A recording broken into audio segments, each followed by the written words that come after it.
আজকের বিষয় cyclotron. Cyclotron একটি বিশেষ ধরনের কণিকা তড়িৎ যন্ত্র। এই যন্ত্রের সাহায্যে প্রোটন বা আলফা কণাকে ত্বরান্বিত করা হয়। তাহলে এটা একটি ত্বরণ যন্ত্র বা বলতে পারি পার্টিকেল অ্যাক্সিলারেটর।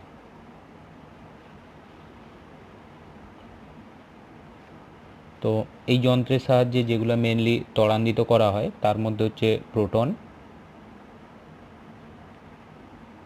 H11 বা আলফা কণা, এটা হচ্ছে He24++। এগুলোকে আমরা এই যন্ত্রের সাহায্যে ত্বরান্বিত করতে পারি। এবার এই যন্ত্রে কীরকমভাবে কাজ করে না করে এটা কার্যনীতি আমরা ব্যাখ্যা করব। এটার কার্যনীতি ব্যাখ্যা করবার জন্য ধরে নিচ্ছি এখানে একটি চুম্বক ক্ষেত্র আছে। ধরে নিচ্ছি চুম্বক ক্ষেত্রর ডাইরেকশান হচ্ছে খাতা থেকে ওপরের দিকে। এখানে একটি চুম্বক ক্ষেত্র আছে। এখানে আমরা ডি শেপের দুটো ফাঁপা পরিবাহী নিচ্ছি, এগুলোকে ডিস বলা হয়। দুটো ডি শেপের ফাঁপা পরিবাহী, এগুলোকে আমরা ডিস বলছি। এটা হচ্ছে ডি। তো এই দুটো ফাঁপা পরিবাহীকে কি করা হয়, একটি উচ্চ কম্পাঙ্কে এসি উৎসের সাথে যোগ করা থাকে। এটা নিয়ে নিচ্ছি আমরা এসি উৎস। এবার এখানে একটি উৎস থাকে এস। এই এস উৎস থেকে আলফা কণা বা প্রোটন কণা নির্গত হয়।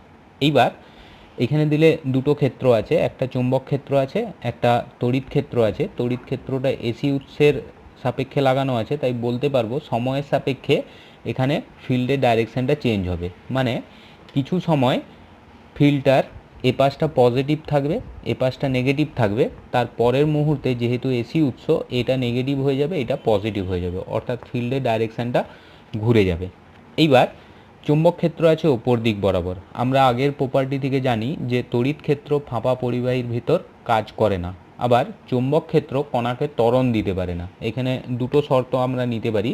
প্রথম শর্ত হচ্ছে ফাঁপা পরিবাহীর ভেতর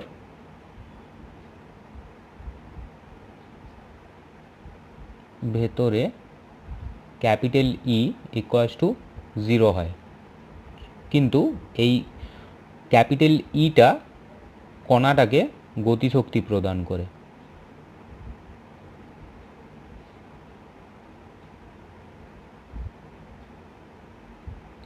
চুম্বকের জন্য নিতে পারি, চুম্বক মানে বি ভেক্টর দিয়ে দেখাচ্ছি, এটি কণাকে গতিশক্তি প্রদান করে না। তাহলে এটা কি করে, এটা কি করবে, কণাকে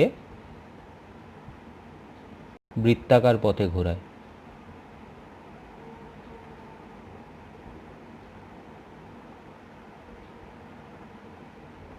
তাহলে প্রথম ক্ষেত্রে আমরা যেটা নিতে পারি, ধরে নিচ্ছি এই উৎস থেকে একটা প্রোটন কণা বেরোচ্ছে বা ধনাত্মক আধান বেরোচ্ছে, আধানের মান ধরে নিচ্ছি আমরা কিউ।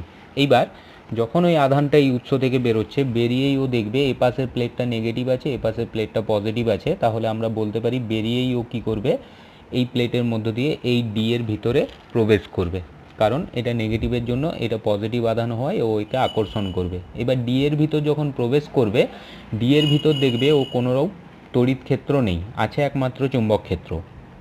এবার চুম্বক ক্ষেত্রের কাজ হচ্ছে একে বৃত্তাকার পথে ঘোরানো। তাহলে চুম্বক ক্ষেত্র ওকে এই বিন্দু থেকে এই বিন্দুতে নিয়ে আসবে। এইবার যে মুহূর্তে কণাটা এই প্রথম ডিটা থেকে বেরোতে যাবে, সেই মুহূর্তেই কি হবে, এই ফিল্ডটা উল্টে যাবে। মানে যখন প্রবেশ করে তখন এটা মাইনাসে ছিল, যখন বেরোতে যাবে তখন এটা প্লাস হয়ে যাবে। এবার আমরা দেখতে পাচ্ছি এটা পজিটিভ আধান, আর এইখানে আবার এই প্লেটটা পজিটিভ হয়ে যেতে এইটুকু পোর্শনের মধ্যে একটা কিক অনুভব করবে। কিক অনুভব করবে মানেই হচ্ছে এর গতিশক্তি বাড়াবে। যখনই এর গতিশক্তি বাড়াবে বলতে পারবো এ বৃত্তের ব্যাসার্ধটাও বাড়িয়ে নেবে। তাহলে আবার এটা এইরকম একটি বৃত্তাকার পথে ঘুরবে, কারণ আবার এই ডি এর ভিতরে তড়িৎ ক্ষেত্র শূন্য, কিন্তু চুম্বক ক্ষেত্র আছে। চুম্বক ক্ষেত্রের কাজ হচ্ছে ওকে গোল করে ঘোরাবে।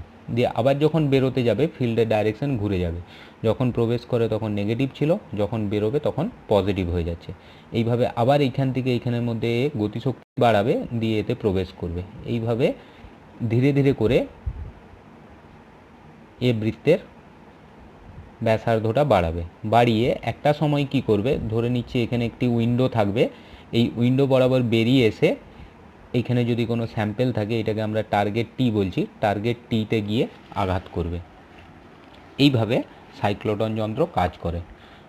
তাহলে এবার এই সাইক্লোটন যন্ত্র ফর্মুলা কি থাকবে? তো বৃত্তাকার পথে ঘূর্ণায়মান কোনো আহিত কণার ক্ষেত্রে আমরা কম্পাঙ্ক জানি। তাহলে এখানে যে কণাটা ঘুরছে তার কম্পাঙ্কের সমীকরণ আমরা জানি। এখানে তুলনা করব হচ্ছে অনুনাদ কম্পাঙ্ক।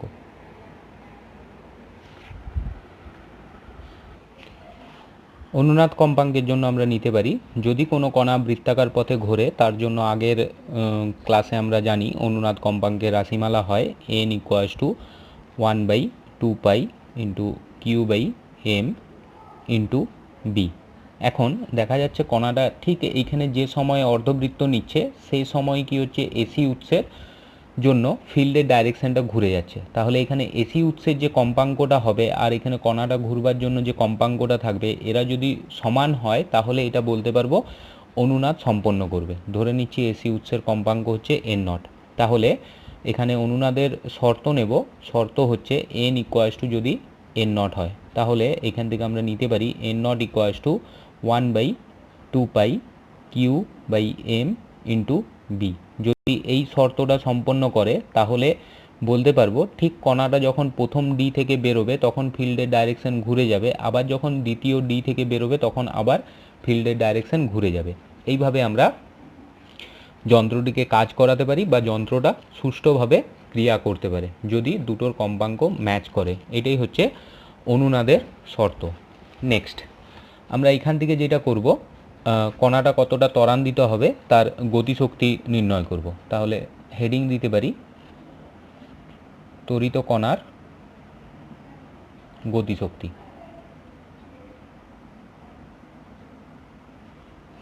তাহলে এখান থেকে আমরা নিতে পারি, আগের ক্যালকুলেশন থেকে আমরা জানি কোনো আহিত কণা চৌম্বক ক্ষেত্রে প্রবেশ করলে তার ব্যাসার্ধের রাশিমালা হয় r = mv/qb, और এখান থেকে আমরা নিতে পারি v = r/m। তাহলে এবার সাইক্লোটনের ডি এর ব্যাসার্ধ যদি ক্যাপিটাল আর হয়, নির্গমন দ্বার দিয়ে বার হওয়ার সময় আহিত কণার গতিবেগ, ধরে নিচ্ছি সর্বোচ্চ যেটা আসছে সেটার ব্যাসার্ধটা যদি ক্যাপিটাল আর হয়, তাহলে এখানে যে বেগে সর্বোচ্চ বেরোবে সেটা v0 ধরলে v0 = হয়ে যাবে qb, আর এর জায়গায় ক্যাপিটাল আর বসাচ্ছি /m। তাহলে এখান থেকে আমরা গতিশক্তি নির্ণয় করতে পারবো ক্যাপিটাল E = আমরা জানি 12m v0²। তাহলে মান বসালে পাবো 12m × v0² অর্থাৎ q² b² r²/m²। और এখান থেকে গতিশক্তি নিতে পারি E = q² b² r²/2m। তাহলে এখান থেকে বলতে পারবো গতিশক্তি কতগুলো জিনিসের উপর নির্ভরশীল। তাহলে এখানে বলতে পারি E = q² = b² = r² = 1/m। তাহলে যে আধানটাকে ত্বরান্বিত করব তার আধানের মান যদি বেশি হয় আমরা বলতে পারি তার গতিশক্তি বেশি হবে, তার চুম্বক ক্ষেত্র যত বেশি হবে, অর্থাৎ এখানে যে চুম্বক ক্ষেত্রটা আমরা প্রয়োগ করেছি তার মানটা যত বেশি হবে তার ক্ষেত্রেও গতিশক্তি বেশি হবে, ব্যাসার্ধ যত বেশি হবে তার ক্ষেত্রেও শক্তি বেশি হবে, আর ভর যত বেশি হবে তত গতিশক্তি কম হবে। এটাই হচ্ছে শক্তির রাশিমালা। নেক্সট আসবো সাইক্লোটন যন্ত্রের সমস্যা। এই যন্ত্রের কিছু সমস্যাও আছে। তাহলে আমরা শক্তির রাশিমালা বা গতিশক্তির রাশিমালা পেলাম capital E = q² b² r²/2m।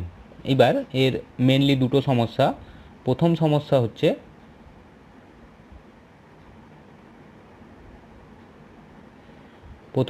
আমরা এরকম নিতে পারি, আহিত কণার গতিবেগ আলোর গতিবেগের যদি খুব কাছাকাছি পৌঁছায়, ধরে নিচ্ছি কণার বেগ যদি v হয়, এটা টেন্স টু যদি আলোর বেগের কাছাকাছি পৌঁছে যায় তাহলে এর ভরের মানটা স্থির থাকে না, কারণ সেক্ষেত্রে ভরের রাশিমালা নিতে পারি m equals to m not by root under 1 minus v square by c square. সেক্ষেত্রে ভর এমটা হয়ে যাবে পরিবর্তনশীল।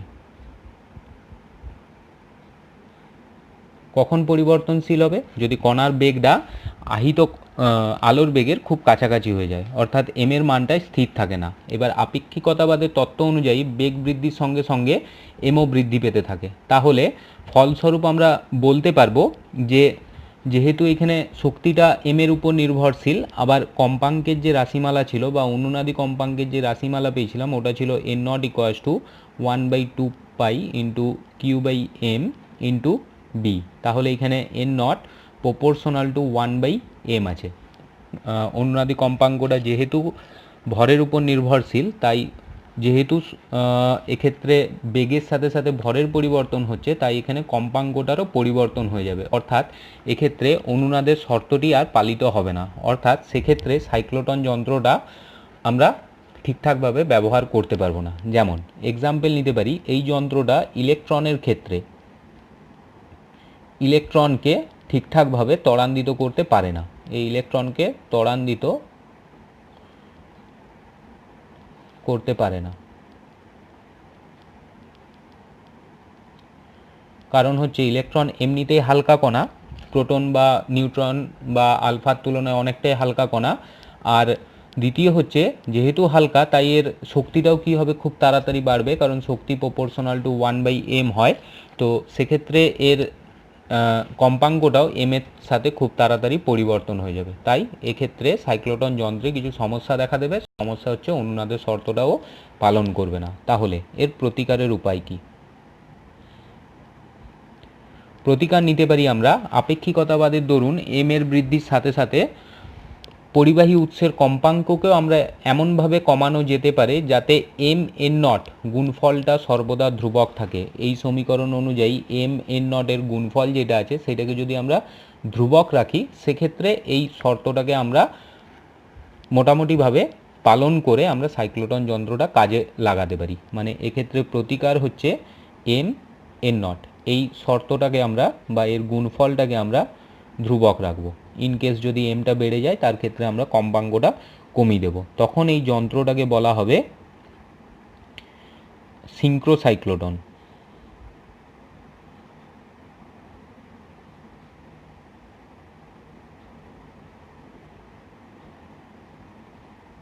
তো এটা হচ্ছে একটা সমস্যা।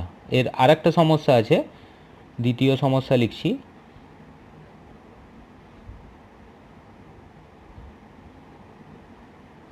দ্বিতীয় সমস্যা হচ্ছে এখানে আমরা দেখতে পাচ্ছি যে যে শক্তিটা আসছে শক্তিটা চুম্বক ক্ষেত্রের স্কোয়ারের সাথে সমানুপাতিক, আবার ব্যাসার্ধের স্কোয়ারের সাথেও সমানুপাতিক। তো আহিত কণাকে যথেষ্ট গতিসম্পন্ন করতে খুব বেশি ব্যাসের ডি নিতে পারি আমরা।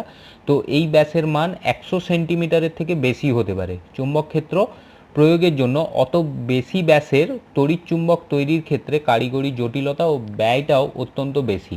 মানে আমি চুম্বকটা যত বড় নেব, তো সেক্ষেত্রে তার কারিগরি জটিলতা বাড়বে, কারণ চুম্বকটা বড় না হলে ও বড় ব্যাসার্ধ কভার করতে পারবে না। তো সেক্ষেত্রে এটা ব্যয়বহুল, প্লাস এর কারিগরি জটিলতা অনেকটা বেশি। তাই এক্ষেত্রে আমরা খুব বড় ডি ব্যবহার করব না। এটা হচ্ছে দ্বিতীয় সমস্যা। মানে এখানে সমস্যাটা আসছে ই প্রপোর্শনাল টু আর স্কোয়ার থেকে। ই প্রপোর্শনাল টু আর স্কোয়ার হলে যে তড়িৎ চুম্বকটা নিচ্ছি, চুম্বকটা বড় হবে, যার জন্য কি হবে, ব্যয় বেশি, ব্যয়বহুল। আর দ্বিতীয় হচ্ছে কারিগরি জটিলতা।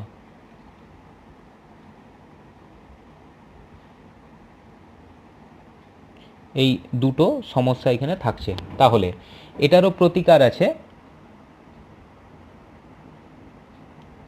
প্রতিকারের উপায় হচ্ছে আমরা বি এন নট উভয়কে এমনভাবে পর্যায়ক্রমে পরিবর্তন করতে পারি যাতে অনুনাদের শর্তটা পালিত হয়। মানে এখানে আগেরটার ক্ষেত্রে আমরা এনটাকে পরিবর্তন করেছিলাম, এক্ষেত্রে আমরা প্রথম 1 নাম্বার পরিবর্তন করছি বিটাকে, 2 নাম্বার পরিবর্তন করছি এন নটটাকে। তো এন নটটা পরিবর্তন করে অনুনাদের শর্তকে পালন করব।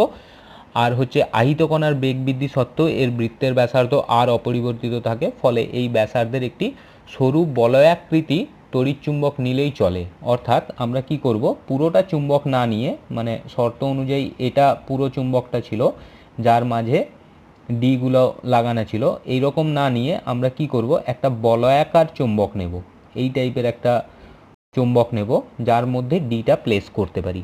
তো এর দরুন তড়িৎ চুম্বক তৈরির কারিগরি জটিলতা ও ব্যয় উল্লেখযোগ্যভাবে কমাতে আমরা পারি। তো তখন এই যন্ত্রটাকে সিঙ্ক্রোটন বলা হবে। তখন যে যন্ত্রটা তৈরি হবে সেইটাকে বলা হবে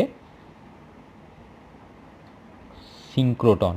তাহলে এইখানে টোটাল তিনটা জিনিস পেলাম, একটা হচ্ছে সাইক্লোটন, একটা হচ্ছে সিঙ্ক্রোসাইক্লোটন, আর একটা হচ্ছে সিঙ্ক্রোটন। সাইক্লোটনের ক্ষেত্রে নর্মাল যা প্রিন্সিপাল সেটা, যদি সিঙ্ক্রোসাইক্লোটন হয় তার ক্ষেত্রে এম এন নট এর গুণফলটা ধ্রুবক রাখবো, আর যদি সিঙ্ক্রোটন হয় তার ক্ষেত্রে আমরা পর্যায়ক্রমে বা নির্দিষ্ট সময় অন্তর বি আর এন নট এই দুটোকে চেঞ্জ করে আমরা যতগুলো শর্ত আছে, শর্ত বলতে মেনলি দুটো, একটা হচ্ছে আহিত কণার অনুনাদের শর্তটা আমরা পালন করব, আর একটা হচ্ছে খুব বড় ডি নিলেও তার জন্য খুব বড় চুম্বক না নিয়ে আমরা বলয়াকার চুম্বক ব্যবহার করব। এইভাবে আমরা সাইক্লোটন যন্ত্রটাকে কাজ করাতে পারি বা বিভিন্ন কণাকে এই যন্ত্রের সাহায্যে ত্বরান্বিত করতে পারি। ব্যাস।